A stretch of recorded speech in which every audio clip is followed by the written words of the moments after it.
Yeah, I'm happy that I'm batting at the top of the order, and I've always enjoyed batting at the top of the order. Always batted there, even I'm in my junior cricket and all my early days. I've always batted at the top of the order, so that's something that feels quite good, and I'm happy being in that place, and yeah, so happy that I'm making use of the opportunity and getting runs for the team. And what happened at the end is, it's just part of the game now. This is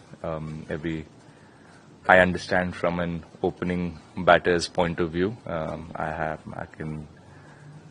know exactly what is going on, and everyone knows exactly what is going on. But an opening batter will understand completely what happened in the last 5 minutes.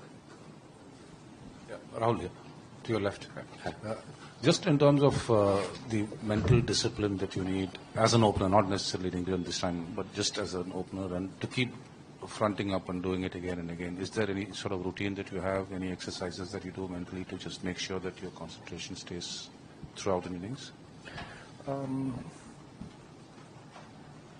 the last year or so, or in the last couple of years, I have worked on a few mental drills.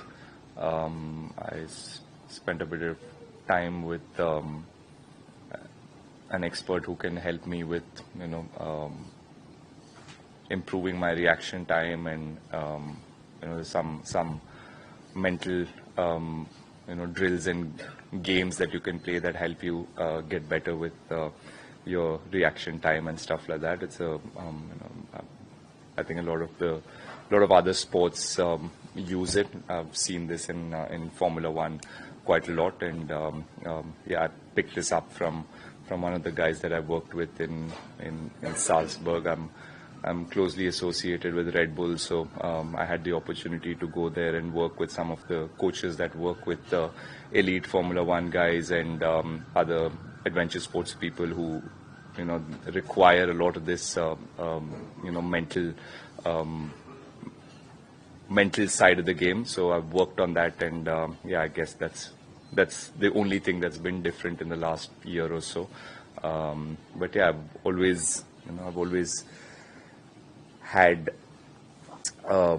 enjoyed batting long periods of time. Even when I was growing up, even when I played junior cricket, I always enjoyed batting long hours, and I could focus for long hours. But I think a bit of this has just helped me in the last few years. Okay, you came in here as a senior most specialist batter in the side, and now you've got 2 centuries and a half century in the other. So how happy are you with the consistency and sort of leading from the front as a senior most specialist batter?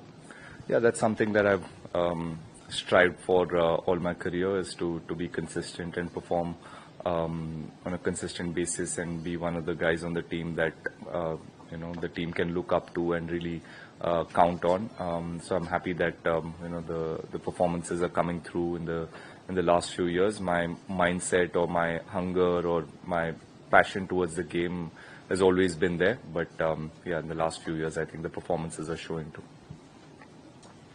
KL, you and Rishabh are both wicketkeeper batters, but it seems like you have nothing else in common from your style to your demeanour. But I'm taking offence to that. Oh no, I don't. Now I feel bad. You know what I mean, though. Yeah. It's you have such different styles and demeanours. Do you have things in common on or off the field, and that maybe we don't know about? And what are the conversations or the way you work your partnership together that you have out there? Tough one. I think the most common thing is our love for cricket and love for batting, and love for performing in difficult scenarios. We've had a lot of important partnerships in the last few years. And I enjoy batting with him. I thoroughly enjoy batting with him. It's when he's batting with me, I look at the way he bats, and I wish and I hope that I could do that. Some days I sit when there are no games and dream of playing shots like that, and playing with that kind of a mindset and an attitude. But yeah, it's always just been a dream. But yeah, we do chat quite a lot about cricket and batting and the technical bit of batting as well. He was injured and in the NCA, and we were both injured, and we were at the NCA back in Bangalore, and we would see each other every day, and that's probably the first time I realized there's a lot of thought behind how he bats, and a lot of he's a deep thinker of the game, though it may not seem that way or suggest with the way he plays, but it's something that suits his game, and that's all. Obviously, for me, it's been great to understand how he thinks and get a little bit of a deeper insight into his mind. So, that's probably it. And yeah, we both get along pretty well. We're great friends off the field as well. But common, very few things. Yeah. Rahul, hi, well played. Rahul, is there a conscious effort, because a lot of players, batters around you are a bit flashy, but we saw in fact lately that you've been restrictive perhaps. Even yesterday we saw, to start with, those drives, majority of those did not reach the fence. You're just pushing, not going for those expansive drives. Are you trying to restrict yourself to build that long innings? No, I'm just trying to do what is necessary on that day and what I feel can give me the best result on that possible day. And for now, I feel, or for this innings, I felt like that was the way to go. And when I'm opening the batting, obviously I need to. There's a lot more responsibility for you to get your team off to a good start and make sure that you have a solid base set up for the rest of the batters to come, or for you yourself to go ahead and score a big knock and get a lot of runs on the board. So yeah, that's more or less what I think about. There are pockets in the ground that I feel I need to score off, and that can change with every wicket and every innings and every day. It's about how I feel that day and what is the plan that I come up with in the moment, in the middle, and try and execute it. Gill, first of all, well batted. After, I think India have won 2 out of the 3 sessions of the day's play. But is there a sense of disappointment in the dressing room? Because at one point it seemed like India could have got a lead of 50-60 runs, but at the end of the day it couldn't happen. So maybe a little bit of disappointment. Yeah, of course there's a little bit of disappointment, because I think we were in a really good position when I think even till just before tea time, I think we were in a really good position. Obviously, me and Rishabh got that long partnership, but we both got out. He got out just before lunch, and I got out right after lunch. That wasn't ideal. So you had 2 set batters in the top 5 who'd gotten off to a start. So ideally, you want one of them or both of the batters to go on and get a big score, and that's how you sort of get ahead in the test match.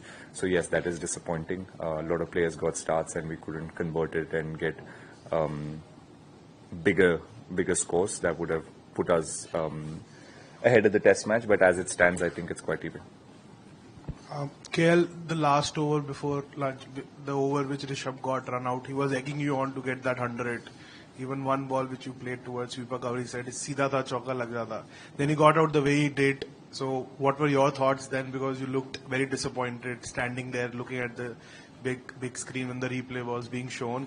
And second, since you spent a lot of time today batting with him with that injured finger, how difficult was it for him to actually hold the bat? Because there were certain situations where the bat was giving him that jarring experience and he looked in a lot of pain. So your thoughts on both things? Long question. First, obviously not ideal, and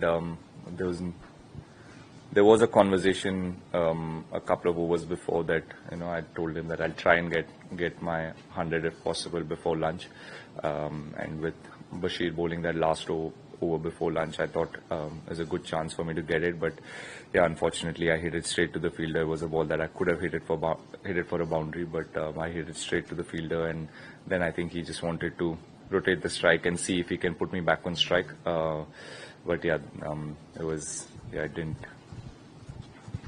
shouldn't have happened. Run out at that stage was, I think, really changed the momentum, and yeah, it was disappointing and disappointing for both of us. Obviously, nobody wants to throw their wicket like that. Or yeah, and what is the second part?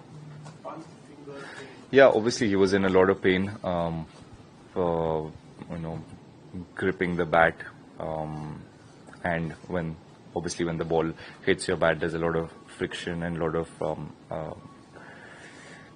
he got hit on the gloves as well a couple of times, which was not ideal. So yeah, he was in a lot of pain, and he kept telling me that he was missing out on a lot of balls that he felt like should have gone for boundaries, and he was very disappointed with that. But yeah, I just had to tell him to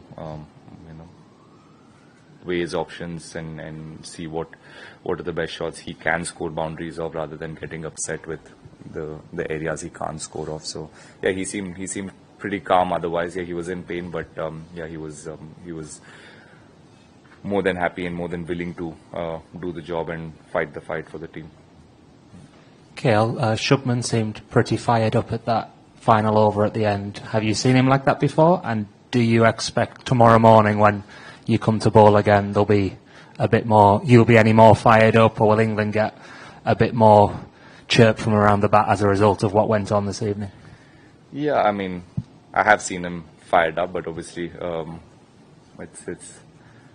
we wanted to bowl 2 overs. There were 6 minutes left. Obviously, 2 overs is a no-brainer that any team will bowl 2 overs with 6 minutes to go. But yeah, it's a bit of theatrics at the end, and yeah, we were all pumped up either way, because we know how difficult it is for a batter to come into bat for 2 overs when you've been in the field all day, and we were hoping we could get a wicket there, and a wicket at the end of the day's play would have been perfect for us. And yeah, tomorrow I think even without that, I think we would have been fired up anyways, because that's where the game stands. We have 2 days from now on with both the teams probably back to zero after 3 days of hard-fought cricket. It all comes down to day 4 and day 5, so we would have been fired up anyway. So yeah, we will go out there and try and get 10 wickets as quickly as we can, and yeah, enjoy ourselves in the field.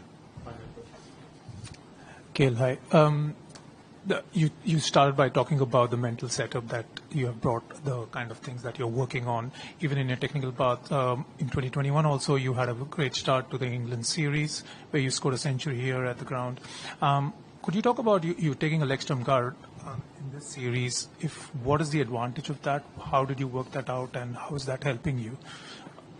And what are the other changes that you brought in your technical setup for this series? No, I haven't honestly changed where I stand. My guard's always been the same. I stand there. Only in an ODI game will I stand on middle stump, but otherwise I've always preferred to stand there. Again, it changes sometimes. You use the crease based on the bounce of the wicket. Obviously, in England there's not as much bounce, and LBW is a high chance for a batter to get out. So yeah, I've always preferred staying there. Gives me freedom to move my arms better and watch the ball better, and that's something that I've always done. So I've not really thought about changing too much. Even in India, that's exactly where I stand. Only on a slightly bouncier wicket, maybe I'll change my guard, but it's simple. That's where I've stood. I've not changed that at all.